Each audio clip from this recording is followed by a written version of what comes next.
The common theme is you had opportunities and you squandered them. So, Kyle Shanahan to Steve Wilks. The big news yesterday was Steve Wilks got let go as defensive coordinator. I'm never getting over this. Every day it's something new. It's something new every day with this team. Every day. I got to join the Zach Gelb show later on today. Our boy from CBS. Why? Hit me up. He's been wanting me on. He wants to talk about what's going on with San Francisco.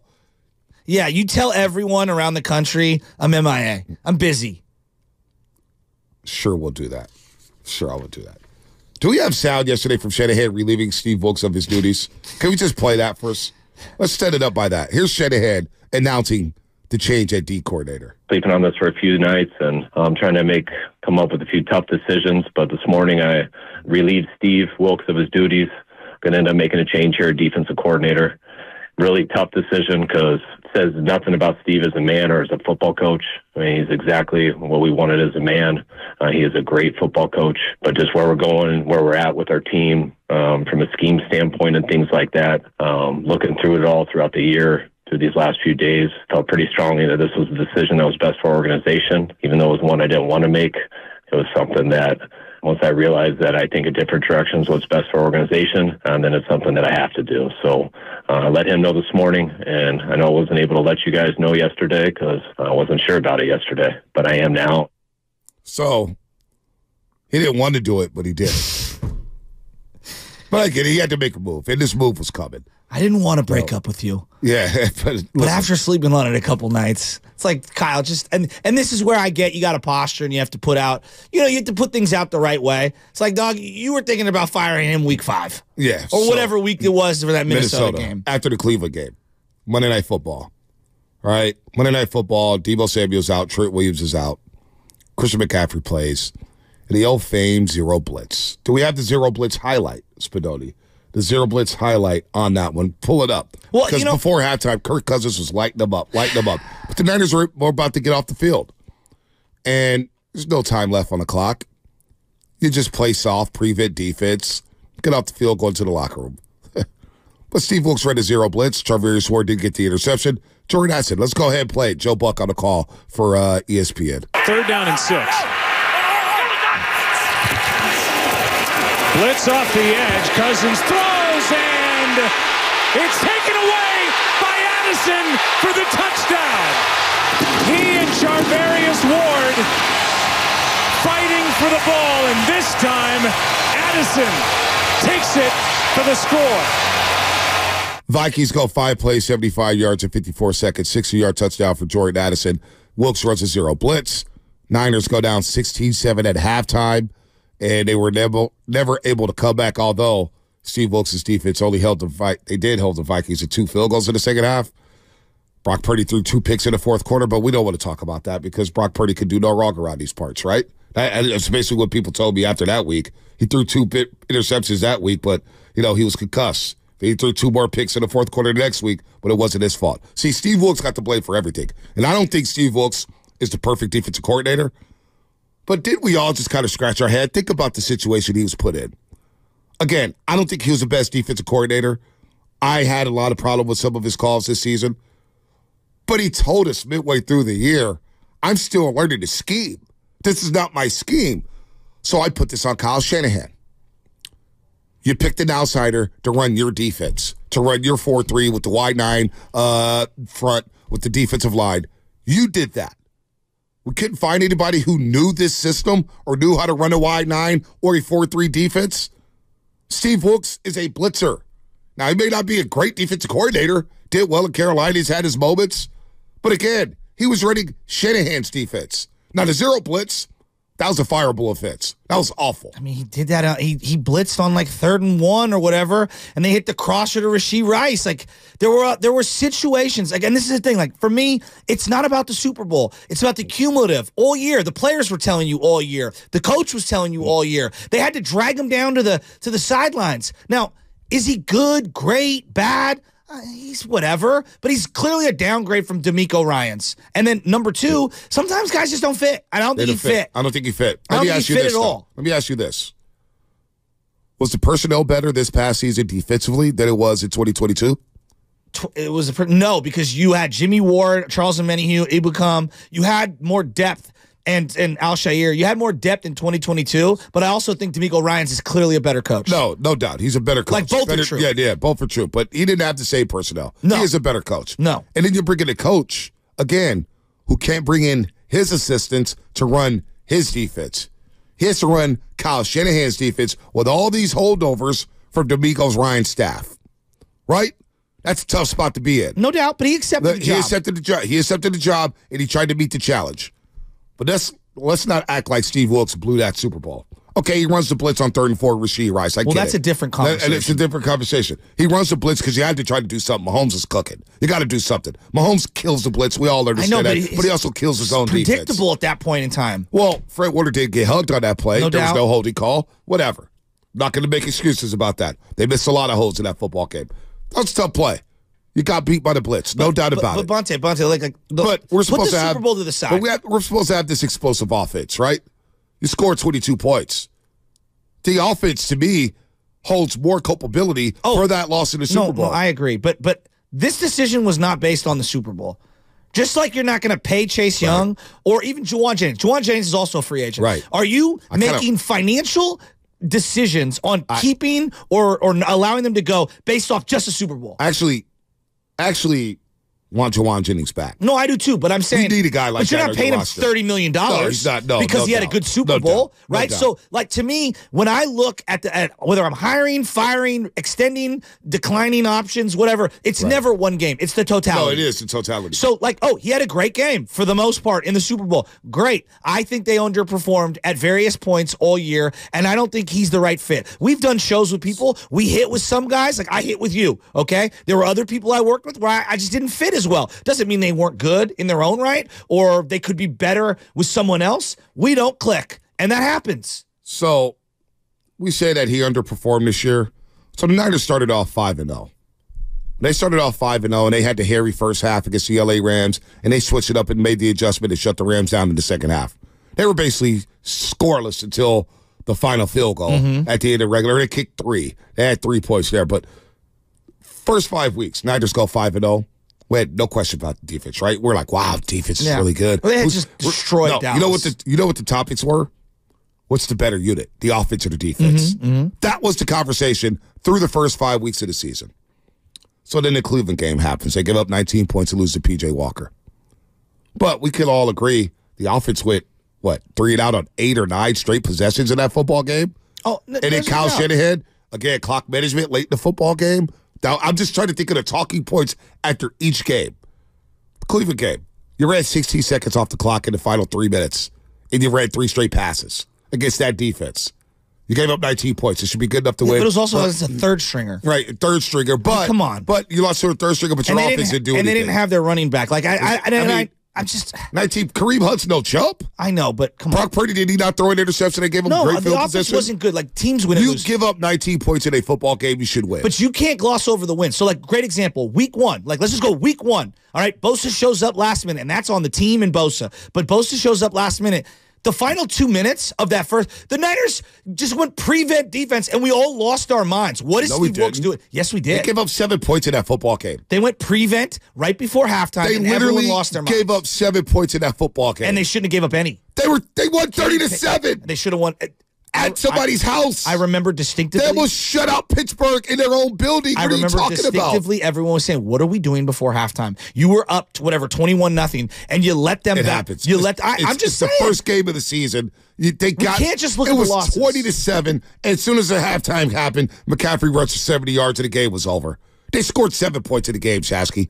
They scored 7 points. Look, I'm not saying that the guy was the worst I've ever seen. I'm just saying they can upgrade. No, we're just going through. I know. Who they're going to upgrade with? Belichick? I don't know. Vrabel? Well, who's out there? Bonte, it's hard. Because now, if you go Vrabel or Belichick, you're changing your entire scheme. Can you admit to me, they nailed Robert Saleh and D'Amico Ryans back-to-back?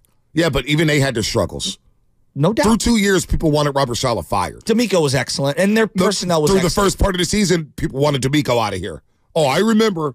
I mean, but let's not have revisionist history. Right. We always taking Steve you know what we Wilks over do. D'Amico You know what Ryans. it is. You know what it is, and I figured it out. What? And it's actually figured it out a few years ago, but we're scared here. We're a little timid to say what's really on our minds around here. What do you mean? What I mean is we don't want to hold Shanahan accountable for anything. We don't want to hold the quarterback Brock Purdy for anything, accountable for nothing. Think about what you just said. We gave up the 2-minute drive at Pittsburgh. The Niners were blowing away the Steelers. They gave up 7 points. Matter of fact, the Niners in the first 5 weeks of the season, 26, 38, 20, 58, 61. They gave up 68 points in the first 5 weeks of the season.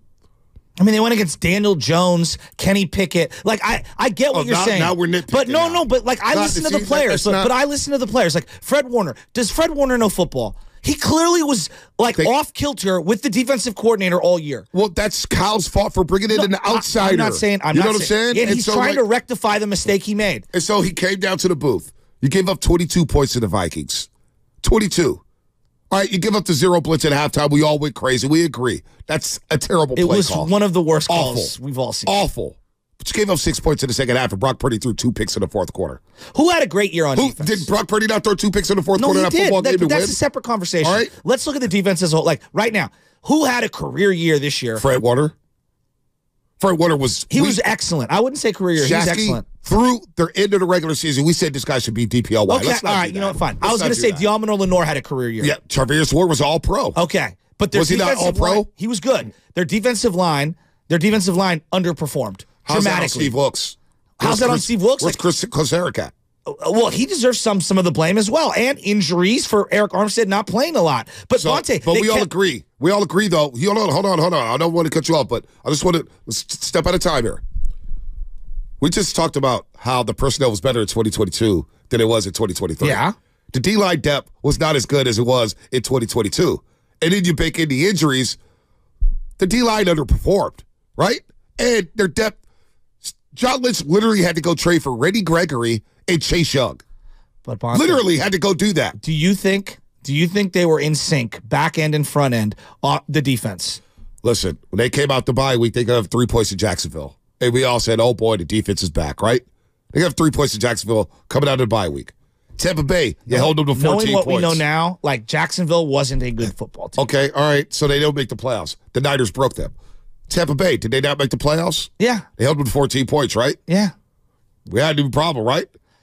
Like, no, I'm just going through. No, hold on. I just think Steve Wilks is the worst person to defend. He wasn't good. Why is he the worst person to defend? Because he wasn't good this year. He's not a great DC. He wasn't good? No. The Niners were 4th in the league in points given up per game. They have the most money spent in the league on defense. Yes, they should be good. How about holding the players accountable? Well, we literally watched Nick Bosa take plays off on the final drive of regulation in the Super Bowl. He took plays off on the final drive of the game. I'm looking at you saying, why is Bosa off the field? Kansas City's going down to win the game, and Bosa's on the sideline with his hands on his hips talking about conditioning in the Super Bowl. And we're going to blame Steve Wilks for that? I just paid this dude $120 million guaranteed dollars. We're saying that the guy this year wasn't the worst good. Guy? He was the worst guy to defend? No, but I just think if they don't fit, this happens. They don't fit. I get it, but let's not put it all. No one's putting it all on They go up to Seattle. On Thanksgiving night and shut down the Seahawks, right? Do they not? They give up 13 points. Yes. Does Wilks get any credit for that? No. Oh, he doesn't get any credit for that. No, I'm saying you're asking me, did he get any credit? Yeah, no, he didn't. That's not right. Well, how's that not right? That's not right. They give up 13 points. We want to crush Wilks at every turn, but we don't want to give him credit. If I have a successful sales manager, they go to Philadelphia and hold them to 2 field goals to start the game and blow away the Eagles. If not for the defense, holding them out of the end zone in that football game, who knows how the game goes? Who knows how that plays out in the first quarter? I look at it this way. If I'm spending premium money on a sales staff, right, and I think I have all these excellent sales staffs, and they're all complaining about a sales manager that's new, and they've had better sales managers prior, and everyone has, outside of 1 or 2 people, down years, then I'm probably switching out that sales manager. Listen, right? Yep. Because I think I can upgrade. Now, look, hitting 3 straight DCs is incredibly difficult. All right? And I don't think we've given enough credit to Kyle for finding Saleh, for finding D'Amico Ryans, and guys that would go on to be head coaches somewhere else. To think that Steve Wilks was going to be better than D'Amico was a stretch. Right. Okay? And we all agree. I and they had slim pickings. Listen. Now, they let him play the year out. It didn't fit. They move on. Like, I don't think it's just Steve Wilks is the reason that they were terrible. I don't want to confuse you with anything.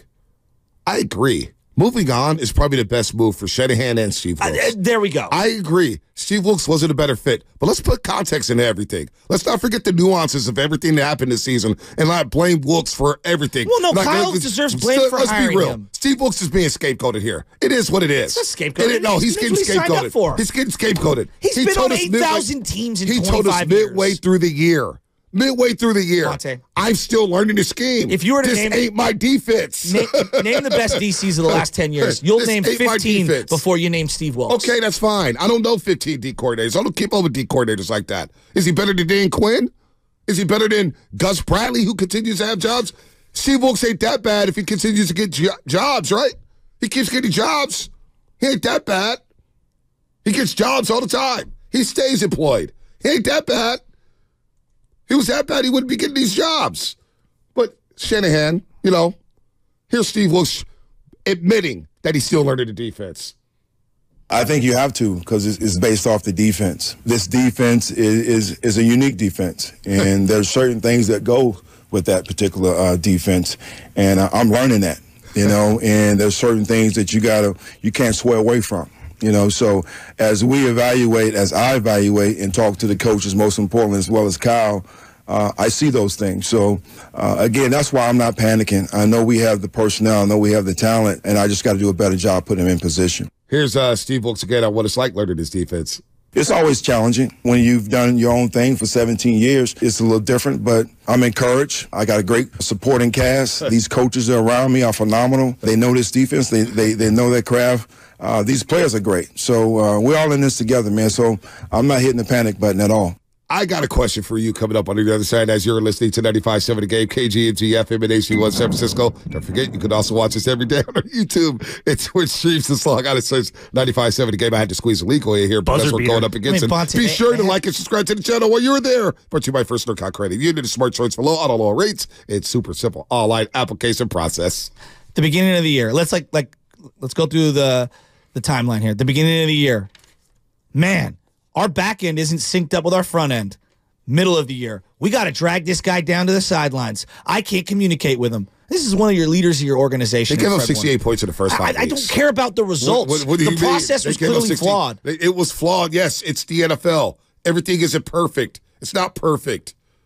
Come on, man. If you're like, of all the things to be outraged coming out of the Super Bowl, Steve Wilks getting let go is not one of the ones I'm not outraged about that. I'm not outraged about that. It was the appropriate move. They clearly weren't great. No. It wasn't a great fit. No one's saying he's the weakest ever. No one's saying he's the best ever. You said I'm defending the worst guy ever. What? Because if you watched all season, like I know you did, like they were off. They were a tick off all year. The defense wasn't as good. The defensive players, the stars on this team, who are making big bucks, were complaining about him left and right. Right. Every single week. Well, you know why? And they're excuse makers. I listen to Nick Bosa make excuses after the Super Bowl. Mad Max Crosby, give me Mad Max Crosby any day of the week right now. He don't come off the field. He don't make excuses. He don't complain. I just paid a dude $120 million guaranteed, and this guy's talking about conditioning and why I held out in camp and this and that. Bosa, get out of here. If the Rams Your job is to go get the quarterback and contain the pocket. If the Rams hired Steve Wilks, would you really fear him? Just be real. I don't know. No, I shouldn't fear him. I wouldn't. No, you know why? Because you should. You shouldn't, because you got Kyle Shanahan, who's, quote-unquote, one of the best offensive minds in football.